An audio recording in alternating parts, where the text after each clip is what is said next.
નમસ્કાર મિત્રો, ફરી એકવાર આપણી યુટ્યુબ ચેનલ પર નવા વિડીયો સાથે આપનું હાર્દિક સ્વાગત કરું છું। જો તમે આ ચેનલ પર નવા હો તો આપણી ચેનલને સબસ્ક્રાઇબ કરી લેજો, જેથી આપને સરકારી તેમજ પ્રાઇવેટ ભરતી વિવિધ યોજનાને લગતી અવનવી અપડેટ્સ મળતી રહે। અને જો તમે અમારા વોટ્સઅપ ગ્રુપમાં જોડાયા ના હો તો તેની લિંક નીચે ડિસ્ક્રિપ્શન બોક્સમાં આપેલી છે, ત્યાંથી તમે જોડાઈ શકો છો, જેમાં આપને વિડીયોને લગતી ડેઇલી PDF તેમજ અન્ય ભરતી વિશેની તમામ માહિતી મળી રહેશે।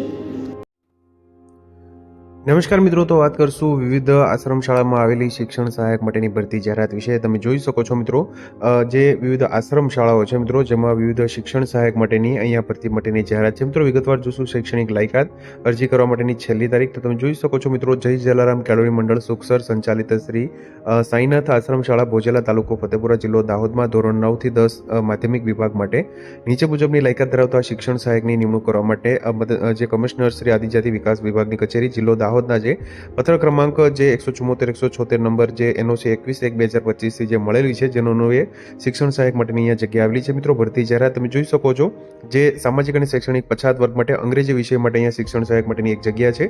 રોસ્ટર ક્રમાંક 4 મુજબ અહીંયા BA BEd ટાટ 1 પાસ થયેલા હોય તેવા ઉમેદવારો અહીંયા અરજી કરી શકશે। તેમજ અનુસૂચિત જનજાતિ એટલે કે ST કેટેગરી માટે અહીંયા જે BA BEd જે તમે જોઈ શકો છો ટાટ 1 પાસ થયેલા હોય તેવા ઉમેદવારો માટે સામાજિક વિજ્ઞાન માટે એક જગ્યા છે। રોસ્ટર ક્રમાંક 5 માટે શિક્ષણ સહાયક માટેની જગ્યા છે મિત્રો, અનુસૂચિત જનજાતિ માટે।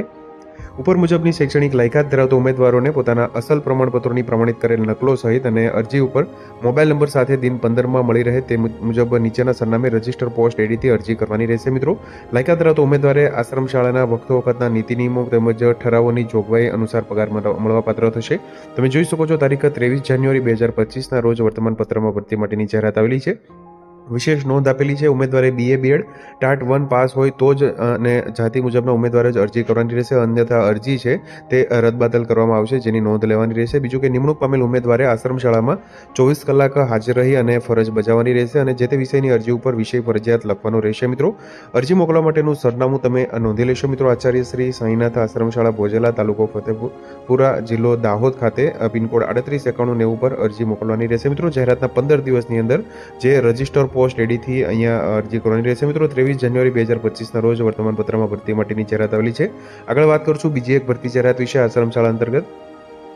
તો તમે જોઈ શકો છો મિત્રો, શ્રી પંચમહાલ અનુસૂચિત જાતિ એજ્યુકેશન ટ્રસ્ટ અડાદરા સંચાલિત આશ્રમ શાળા અડાદરા તાલુકો કાલોલ જિલ્લો પંચમહાલ માટે નીચે મુજબની શિક્ષણ સહાયકની ભરતી કરવા માટે મદદનીશ કમિશનર શ્રી આદિજાતિ વિકાસની કચેરી ગોધરાના જે 1394 થી 1397ના જે પત્ર ક્રમાંક 3/7/2024 થી મળેલ છે, તેમજ અન્વયે જે બીજો એક પત્ર ક્રમાંક છે 1402-1405 જે NOC મળેલ છે 3/7/2024, જે અન્વયે નીચે મુજબની જગ્યાઓ ભરવાની થઈ છે। તમે જોઈ શકો છો, દિવ્ય ભાસ્કર સુરત આવૃત્તિમાં 25 જાન્યુઆરી 2025ના રોજ ભરતી માટેની જાહેરાત આવેલી છે। વિગતવાર જોઈએ શૈક્ષણિક લાયકાત, અરજી કરવાની છેલ્લી તારીખ। તો તમે જોઈ શકો છો, આશ્રમ શાળા અડાદરા તાલુકો કાલોલ જિલ્લો પંચમહાલ માટે શિક્ષણ સહાયક માટેની રોસ્ટર ક્રમાંક 3 મુજબ હિન્દી વિષય માટે અહીંયા અનુસૂચિત જનજાતિ કેટેગરીની એટલે કે ST કેટેગરી માટેની જગ્યા છે મિત્રો। જેમાં શૈક્ષણિક લાયકાતની વાત કરીએ તો BA BEd ટાટ 1 પાસ થયેલા હોય તેવા ઉમેદવારો અહીં અરજી કરી શકશે। ત્યારબાદ આશ્રમ શાળા અડાદરા તાલુકો કાલોલ જિલ્લો પંચમહાલ માટે શિક્ષણ સહાયક માટેની ગણિત તેમજ વિજ્ઞાન જેવા વિષયો માટે અહીંયા સામાજિક અને શૈક્ષણિક પછાત વર્ગ એટલે કે ACBC કેટેગરી માટે રોસ્ટર ક્રમાંક 4 મુજબ અહીંયા જગ્યા છે। જેમાં શૈક્ષણિક લાયકાતની વાત કરીએ તો BSc BEd plus TAT 1 pass થયેલા હોય તેવા ઉમેદવારો અહીંયા અરજી કરી શકશે। ત્યારબાદ તમે જોઈ શકો છો, આશ્રમ શાળા અડાદરા તાલુકો કાલોલ જિલ્લો પંચમહાલ માટે જે ગુજરાતી ભાષાના વિષય માટે અહીંયા શિક્ષણ સહાયક માટેની રોસ્ટર ક્રમાંક 5 મુજબ અનુસૂચિત જનજાતિ મહિલા એટલે કે ST કેટેગરીની જે મહિલા ઉમેદવારો માટે અહીંયા BA BEd ટાટ 1 પાસ થયેલા હોય તેવા ઉમેદવારો માટેની જગ્યા છે। ઉપર મુજબની શૈક્ષણિક લાયકાત ધરાવતા ઉમેદવારોએ સ્વહસ્તાક્ષરમાં પાસપોર્ટ સાઇઝનો ફોટોગ્રાફ ચોંટાડી શૈક્ષણિક લાયકાત, અનુભવના અસલ ગુણપત્રો તેમજ LC અને જાતિના પ્રમાણપત્રોની પ્રમાણિત નકલ સહિત દિન 15માં મળી રહે તે રીતે રજિસ્ટર પોસ્ટ એડીથી અરજી કરવાની રહેશે મિત્રો। અધૂરી વિગતવાળી તથા સમયમર્યાદા પછી આવેલી અરજી અમાન્ય રહેશે। આશ્રમ શાળાના સ્થળ પર ફાળવેલ જે નિવાસસ્થાનમાં 24 કલાક ફરજિયાત નિવાસ કરવાનો રહેશે, તેમજ ગૃહપતિ ગૃહમાતાની ફરજો પણ બજાવવાની રહેશે। ઉમેદવાર ઈચ્છે તો અરજીની નકલ આદિજાતિ વિકાસ અધિકારી શ્રી આશ્રમ શાળા જે પ્રાયોજન વહીવટદારની કચેરી દાહોદને પણ મોકલી શકે છે। અરજી મોકલવાનું સરનામું નીચે મુજબ રહેશે મિત્રો। મેનેજિંગ ટ્રસ્ટી શ્રી પંચમહાલ અનુસૂચિત જાતિ એજ્યુકેશન ટ્રસ્ટ, મૂળ પોસ્ટ અડાદરા તાલુકો કાલોલ જિલ્લો પંચમહાલ। વધુ માહિતી માટે સંપર્ક નંબર આપવામાં આવેલા છે મિત્રો। તો તમે જોઈ શકો છો, 15 દિવસની અંદર અરજી કરવાની રહેશે। આગળ વાત કરશું નવી એક ભરતી જાહેરાત વિશે। તો તો તમે જોઈ શકો છો મિત્રો, શ્રી પંચમહાલ અનુસૂચિત જાતિ એજ્યુકેશન ટ્રસ્ટ વડોદરા સંચાલિત આશ્રમ શાળા વડોદરામાં તાલુકો કાલોલ જેલ પંચમહાલમાં જે મદદનીશ કમિશનર શ્રીનું જે એનઓસી ક્રમાંક મળેલ છે, જે અન્વયે તમે જોઈ શકો છો આશ્રમ શાળા વડોદરા તાલુકો કાલોલ જિલ્લો પંચમહાલ માટે તત્વજ્ઞાનના વિષય માટે અહીંયા શિક્ષણ સહાયક માટેની અનુસૂચિત જનજાતિ કેટેગરી માટેની જગ્યા છે મિત્રો. રોસ્ટર ક્રમાંક 5 મુજબની જગ્યા છે. MA BEd ટાટ 2 પાસ થયેલા હોય તેવા ઉમેદવારો અહીં અરજી કરી શકશે. તમે જોઈ શકો છો તારીખ 25 જાન્યુઆરી 2025ના રોજ વર્તમાનપત્રમાં ભરતી જાહેરાત આવેલી છે.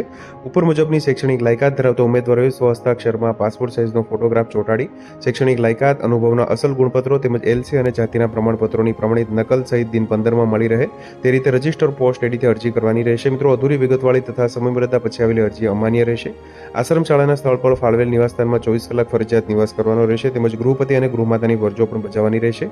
ઉમેદવાર ઈચ્છે તો અરજીની નકલ આદિજાતિ વિકાસ અધિકારી શ્રીની આશ્રમ શાળા જે કચેરી છે, જે પ્રાયોજન વહીવટદારની કચેરી દાહોદને પણ મોકલી શકે છે. તેમજ તમે જોઈ શકો છો મેનેજિંગ ટ્રસ્ટી શ્રી પંચમહાલ અનુસૂચિત જાતિ એજ્યુકેશન ટ્રસ્ટ, મૂ પોસ્ટ વડોદરા, તાલુકો કાલોલ, જિલ્લો પંચમહાલ ખાતે અરજી મોકલવાની રહેશે મિત્રો.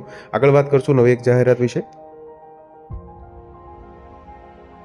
મિત્રો તમે જોઈ શકો છો જય જલારામ કેળવણી મંડળ સુખસર સંચાલિત સ્વામિનારાયણ શ્રી હરિ ઉત્તર બુનિયાદી આશ્રમ શાળા આફવા, તાલુકો ફતેપુરા, જિલ્લો દાહોદમાં ધોરણ 11-12 ઉચ્ચતર માધ્યમિક વિભાગ માટે નીચે મુજબની લાયકાત ધરાવતા શિક્ષણ સહાયક માટેની નિમણૂક માટે અહીંયા ભરતી માટેની જાહેરાત આવેલી છે મિત્રો.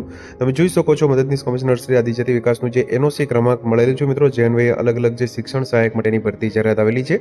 શિક્ષણ સહાયક માટેની અહીંયા એક જગ્યા છે મિત્રો, બિન અનામત એટલે કે જનરલ કેટેગરી માટે રોસ્ટર ક્રમાંક 1 મુજબ અંગ્રેજી વિષય માટેની જગ્યા છે મિત્રો, જેમાં MA BEd ટાટ 2 પાસ થયેલા હોય તેવા ઉમેદવારો અરજી કરી શકશે.